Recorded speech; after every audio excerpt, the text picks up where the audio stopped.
Maybe every other season, it seems like it's happening more frequently than ever, we get a game that touches your soul. And I think for like how silly the game is, actually I'm not being dramatic about that. There's a few titles that as soon as you see like frames of gameplay, as soon as you see seconds of a clip of a video, you just know instantaneously that somehow this is something new, and yet you can kind of tell what it's going to be like. It's familiar enough that you can already see yourself playing the game and that you need to play this game. You must play this game, and you just can tell that everyone is thinking the same thing. It's so weird. It's so obvious, and yet, why didn't anybody do this before? I think the most recent example that a lot of you guys are going to applaud is Vampire Survivors. This game that just looks, well, it looks like it was developed by one person, but one person with a dream.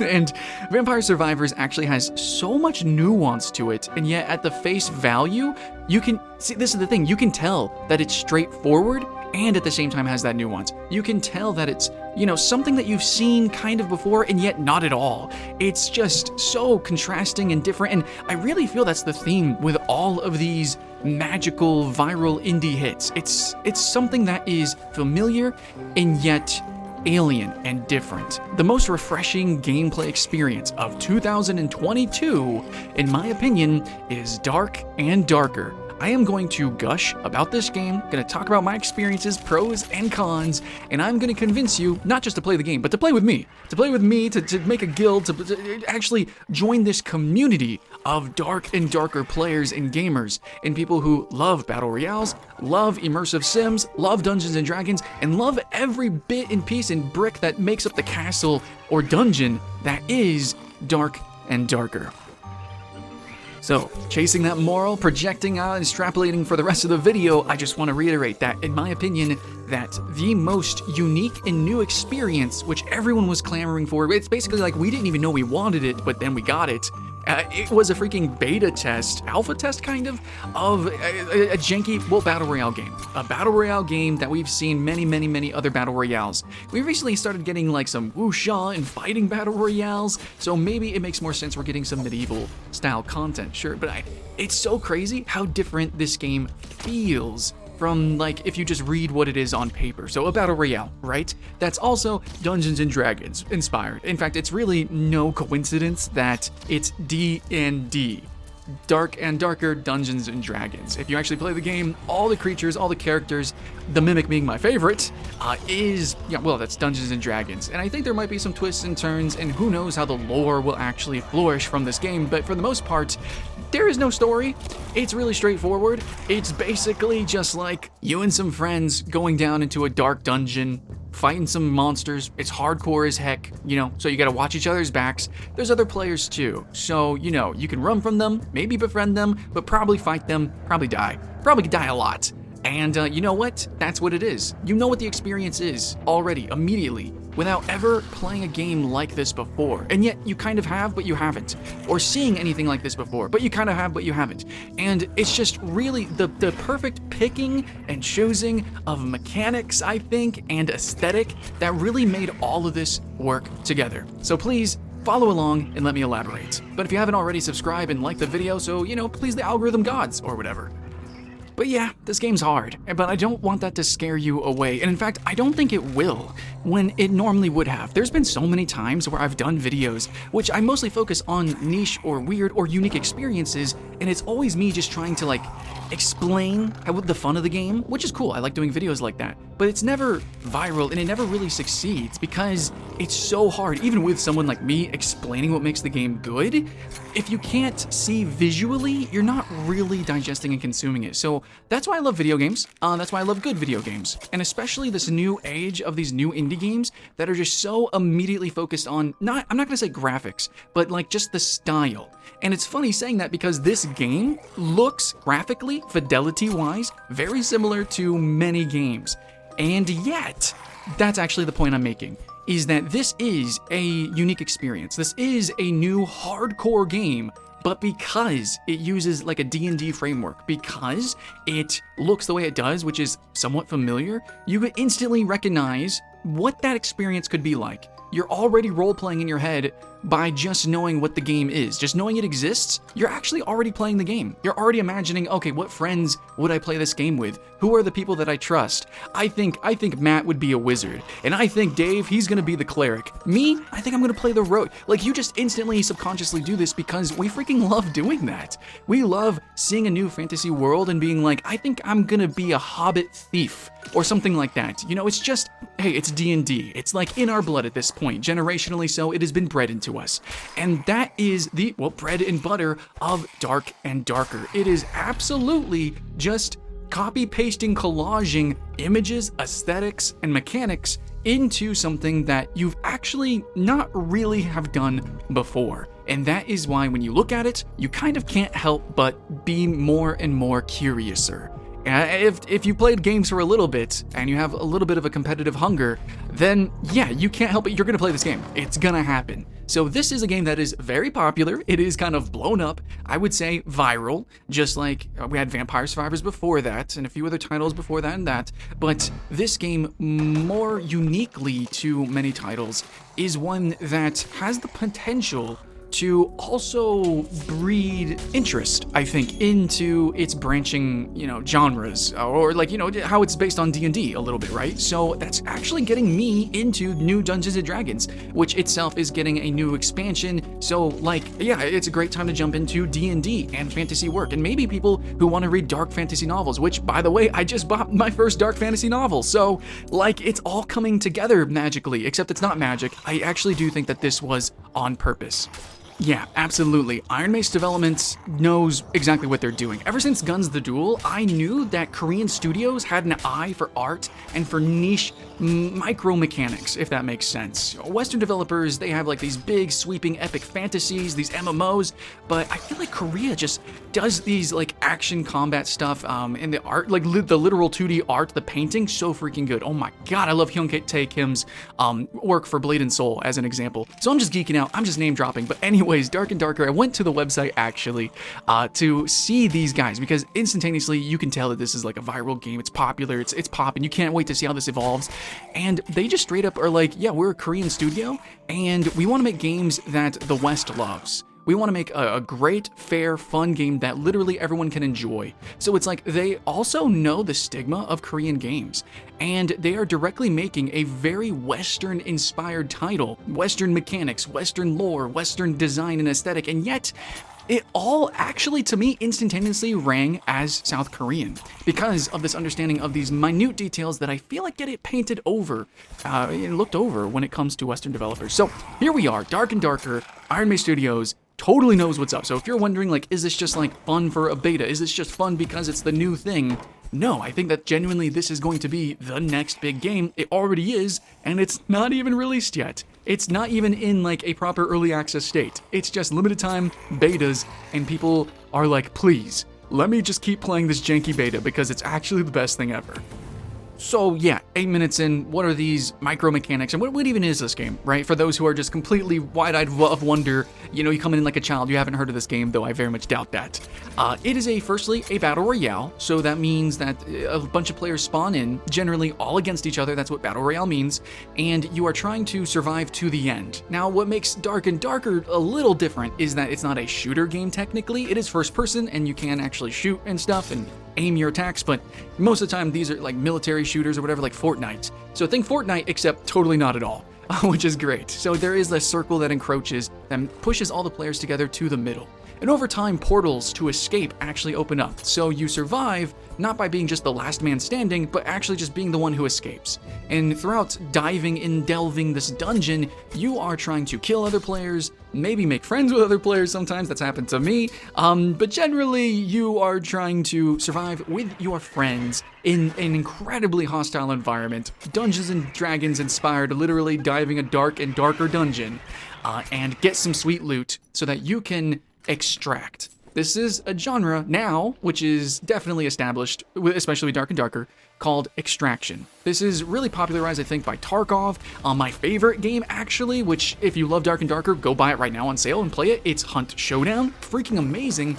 But Dark and Darker actually champions over and spearheads this genre now, I think, because of the fact that it is templated on something so familiar, mechanics so familiar, because we have had other games in this genre, from battle royales, and then you have MMOs and things with some slight mechanics like this, that finally it's sort of time for this game's, well, it's time for it to shine. Dark and Darker. You get in, you get the loot, you extract or die, and if you die, you lose everything. But if you extract, then, well, you get some sweet loot so that you're a little bit stronger when you come in next time.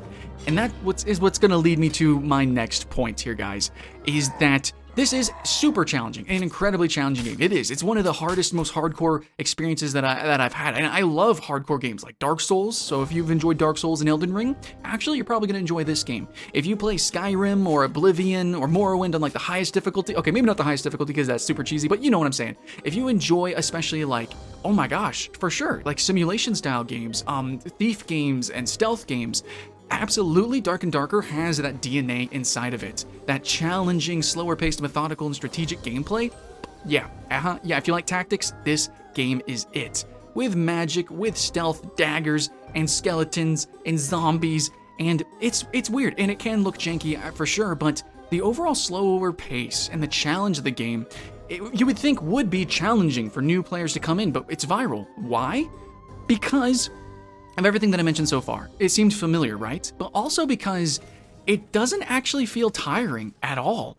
No, I mean, the rounds are actually incredibly brief. And yeah, you can die and lose everything, but also coming in naked, with enough skill, you as a solo, especially like as a thief or a wizard, you can do some damage, if not like completely wreck actual three-party mans. Like it's pretty fun in the respect that it is actually imbalanced. So yeah, it's challenging, but it's actually easy to jump in and out of. It's weird because this is like the hardest game to have progression in. Like, the point is progression, and yet it is the most challenging style of progression, but it doesn't feel disparaging at all. You would think it'd be toxic because it is in sandbox MMOs, and it can be in survival games, and yet it's not here because of the brevity of the matches, and because of the unique pacing, again, of these micro mechanics, which I could gush over, so maybe it might be a longer video. We'll see how this turns out, but for instance, it's like not an open world, so it's not just lots of walking. There's lots of little rooms. So each room is like, you can spend an entire match basically in one or a couple rooms, and they're all divided by doors. And so this allows you to have a very specific pace with how you play. There's a lot of strategy of listening to doors open and close, or maybe even making sounds to lure people away from you. So it is a stealth game, and it is a game that you want to treat each room as if it's its own level of a game, like it's its own challenging level. Some monsters you really do have to treat as if they are a boss, even though they are just a normal mob, or maybe just like it spawns 3 skeletons or zombies. Well, just imagine in your brain, well, this is boss mode, let's focus. And that is just really so exciting. It really captures your attention. These little rooms, these micro interactions, these micro mechanics, from how you loot even, you know, like you have to really actually focus, where you have to sit there and loot, where you hold your camera while you're looting. So like, can you actually see around you? Can you see the door in front of you? You know, while you're waiting for the loot to spawn. And then instead of having a loot pinata and it's just like, it's covering your eyeballs and it's, well, in a way hard to see because it's too bright, Dark and Darker is actually really easy to consume and digest because it does hyper-focus your vision, right? So you have, obviously, it's a dark dungeon and it is hard to see. Yeah, everything is super obvious. That skeleton died. Go search the skeleton. The obvious loot pops up. Okay, put the loot in your equipment box. That's pretty much it. You're not like scrounging around and searching, and then, I don't know, a lot of these battle royale games can get really confusing, but Dark and Darker kind of doesn't, a little bit, even though there is like some archaic mechanics with how the inventory works. People actually like that. I actually enjoy that, and it's actually fun, and it's a staple in RPGs, so yeah, it's pretty cool. But yeah, it's like every little mechanic makes it easy to jump in and jump out of what should be the most challenging, most deprived, and most toxic experience. It's not, though. Frankly, it's magic. What they've done and how they've basically balanced the game is magic. Which maybe we should now talk about the balance.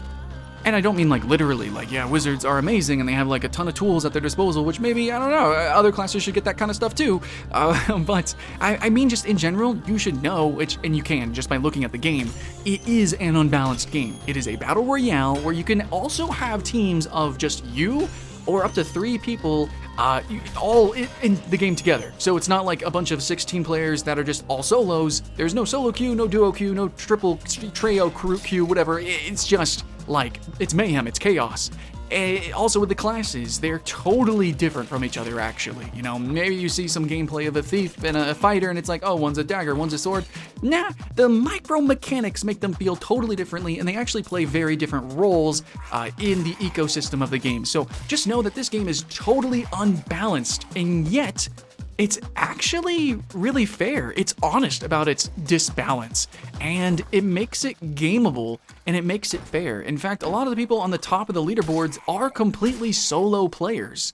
So if that says anything, and if you still don't trust me, then know that the past 2 seasons, I've dedicatedly been competing in Overwatch 2. I love it. I've been trying to grind and game that system, and I used to be masters in Overwatch, and yet I'm stopping short. I don't really play it as much as I used to, and I kind of don't want to play it anymore because the matchmaking in Overwatch 2 will put me, someone who has been masters and was playing since the alpha of the game, has written professional guides for Overwatch.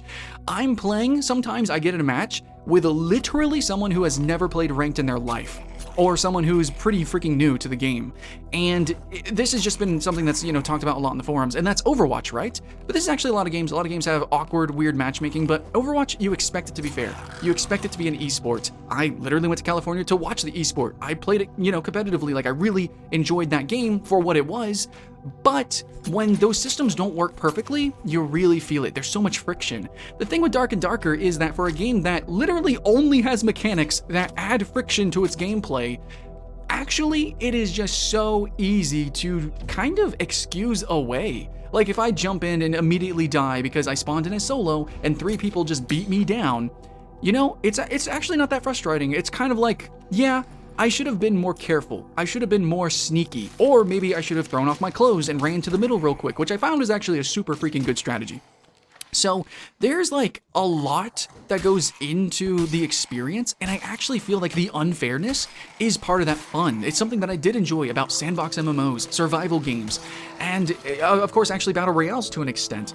But with this title particular, just like every other thing, all these little micro mechanics come together to make something that kind of shouldn't work, and they make it not just excusable, but they actually make it a feature, and they make it a reason that I want to play. So for my favorite game of all time, Overwatch, I won't play it for the same reason that I kinda am playing Dark and Darker, that I just put dozens of hours into it, like basically didn't even sleep for the beta test, because like, it was so fun, because I love the me versus the world mentality. I'm the rogue, I'm the one that's gonna, 1v3 and just try to run through this dungeon all by myself. I wanna see, can I climb the leaderboards by myself? And that's a fun mentality, and it works for a lot of other people. And if you wanna jump in and play fairly or whatever, you have a cleric, a wizard, and then a fighter, you have the staple sort of trio, or whatever builds you guys wanna run for, you can do that, and you can have a great time too. There's just so much room for so many different personalities and player expression in this game for a game that literally only has mechanics that are seemingly limiting. And for a game that looks like so many other games, and yet, here we are, when it all actually comes together, is something that you've never actually tasted before. Maybe you've had the individual ingredients and combinations of those ingredients before, but never put together to be a dish like this. Dark and Darker is freaking fantastic, and for even people who still might be afraid of the fact that it is hardcore, or that when you die you lose all of your loot, or that the graphics look a certain way, it looks scary.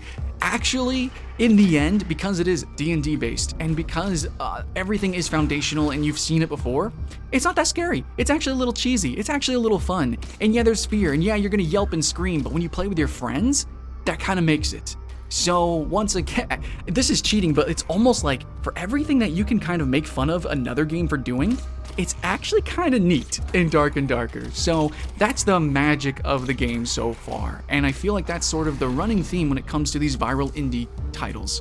Let me know if you have seen that trend as well. It's familiar, and yet it's totally different, but on a meaningful level, not just because the art happens to be a little different or not because like there's some story that you haven't heard before. No, like on a meaningful, mechanical, video gamey way. Just like back in the day, you know, when you first saw Pac-Man, you know, you first jump into an arcade and you see the lights and the sounds and the colors, and nothing makes any fucking sense, but very immediately, as soon as you see the gameplay, you're like, oh, okay, I'm gonna run through this maze and get all the loot so I can get to the next level of the dungeon. That's Pac-Man, right? Well, let's take Pac-Man, make it multiplayer, D&D, everyone's fighting each other, and you know what? Let's see what happens. I don't know. That's kind of the experience that I'm getting out of this. It's something that is so immediately recognizable and yet totally refreshing.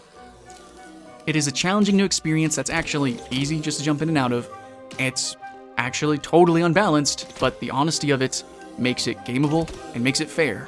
And those are the formulas that make up Dark and Darker. And it's the reasons why you should be playing this game. Because as scary as it might look, as similar as it might look, actually, nope, you haven't played this game before. And when you do, you're gonna make some memories. You cannot help but have a time with this title. Especially if you play with your friends. I have to admit that. It is silly when you actually group up with people. So, that's what I gotta say. What do you guys think? Let me know in the comments below. And if there's any other titles that are similar to this, I can recommend Hunt Showdown, then absolutely shout that out in the comments below as well. But I'm also hungry for some first-person melee games. Have you guys played Chivalry? Have you guys played Mordhau? And, you know, just to end cap, again, that is sort of a moral of this, is Dark and Darker gets you interested, not just in itself, but in other things too. Help me get into D&D. Help me understand more first-person melee games. Help everyone in the comments below, shout it out. Let's jump into all these different hobbies together. Thanks, and being inspired by a game that is literally only inspired by other things. Dark and Darker.